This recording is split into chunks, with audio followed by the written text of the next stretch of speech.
Educação, capítulo 3. A ciência do bem e do mal.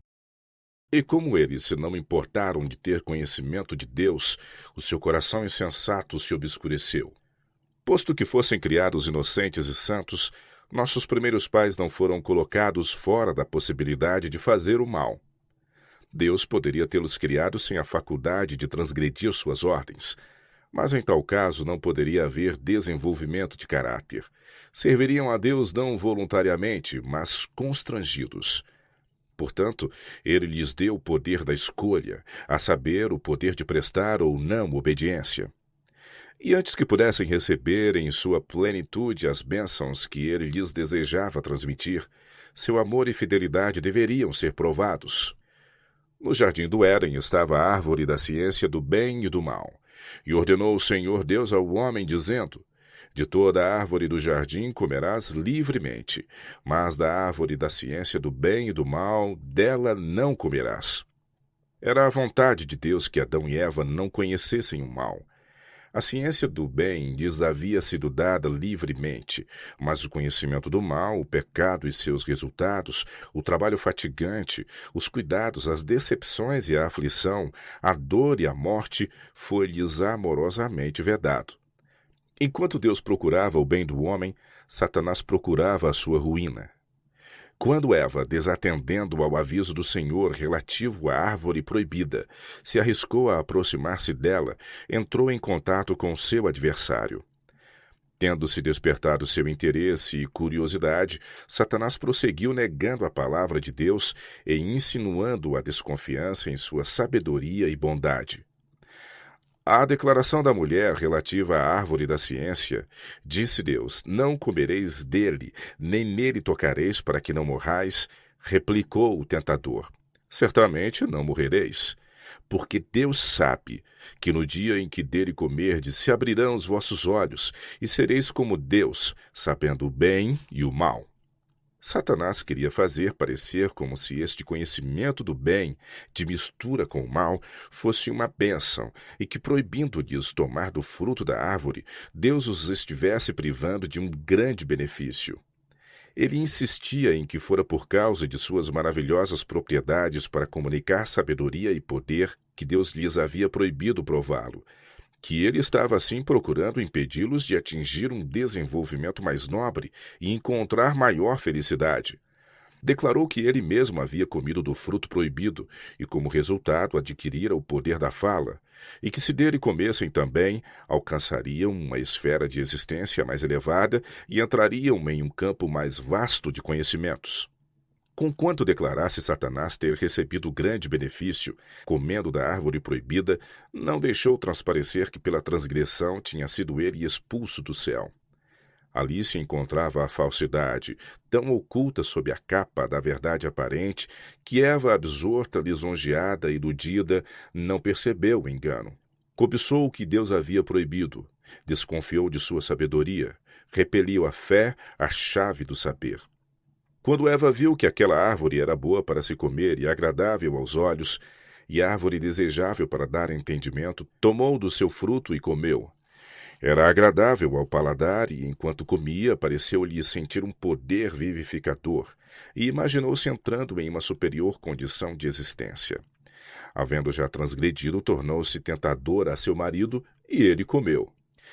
Abrir-se-ão os vossos olhos, disse o inimigo, e sereis como Deus, sabendo o bem e o mal. Abriram-se-lhes em verdade os olhos, mas quão triste foi! O conhecimento do mal, a maldição do pecado, foi tudo o que ganharam os transgressores. O fruto nada tinha propriamente de venenoso, e o pecado não consistiu meramente em ceder ao apetite. Foi a desconfiança da bondade de Deus, descrença em sua palavra e a rejeição de sua autoridade que tornaram nossos primeiros pais transgressores e que trouxeram a este mundo o conhecimento do mal. Foi isto que abriu a porta para todas as espécies de falsidades e erros. O homem perdeu tudo porque preferira ouvir ao enganador em vez de àquele que é a verdade, que unicamente tem um entendimento. Por misturar o mal com o bem, sua mente se tornou confusa e entorpecidas suas faculdades mentais e espirituais. Não mais poderia apreciar o bem que Deus tão livremente havia outorgado.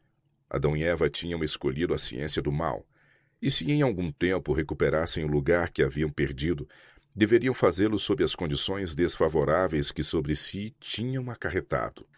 Não mais deveriam habitar o Éden, pois em sua perfeição não lhes poderia ensinar as lições cuja aprendizagem agora lhes era essencial.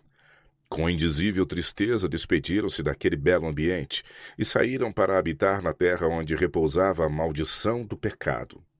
A Adão disse Deus: porquanto deste ouvido à voz de tua mulher, e comeste da árvore de que te ordenei, dizendo: não comerás dela, maldita é a terra por causa de ti, com dor comerás dela todos os dias de tua vida.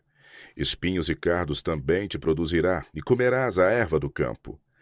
No suor do teu rosto comerás o teu pão, até que tornes à terra, porque dela foste tomado, porquanto és pó, e em pó te tornarás. Se bem que a terra estivesse maculada pela maldição, a natureza devia ainda ser o compêndio do homem. Não poderia agora representar apenas bondade, pois o mal se achava presente em toda parte, manchando a terra, o mar e o ar com seu contato corruptor. Onde se encontrara escrito apenas o caráter de Deus, o conhecimento do bem, agora se achava também escrito o caráter de Satanás, a ciência do mal. Pela natureza que agora revelava o conhecimento do bem e do mal, devia o homem ser continuamente advertido quanto aos resultados do pecado. No tombar da flor e no cair da folha, Adão e sua companheira testemunhavam os primeiros sinais da decadência. Vinha-lhes à mente de maneira vívida o fato cruel de que todas as criaturas vivas deveriam morrer. Mesmo o ar de que dependia a sua vida continha os germes da morte.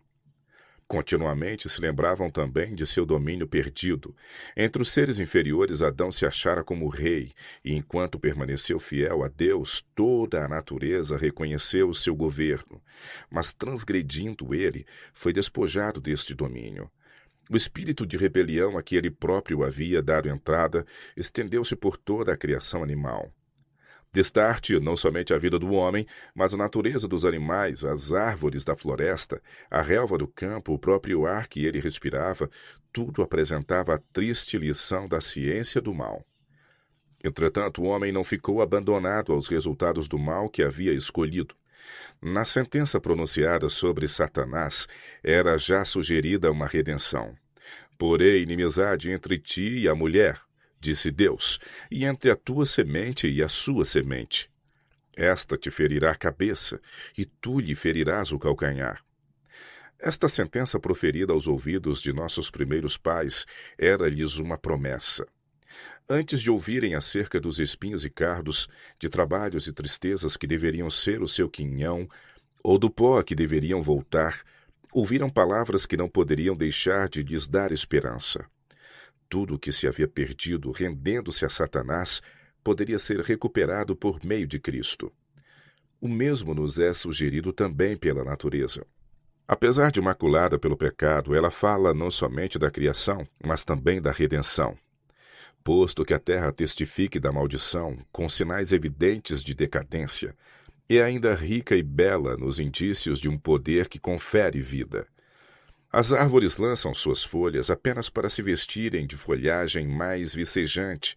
As flores morrem para brotar com nova beleza, e em cada manifestação do poder criador existe a segurança de que podemos de novo ser criados em justiça e santidade. Assim, as próprias coisas e operações da natureza, que tão vividamente nos trazem ao espírito nossa grande perda, tornam-se mensageiros da esperança. Até onde se estenda o mal é ouvida a voz de nosso Pai, ordenando a seus filhos que vejam nos resultados daquele a natureza do pecado, admoestando-os a esquecer o mal e convidando-os a receber o bem.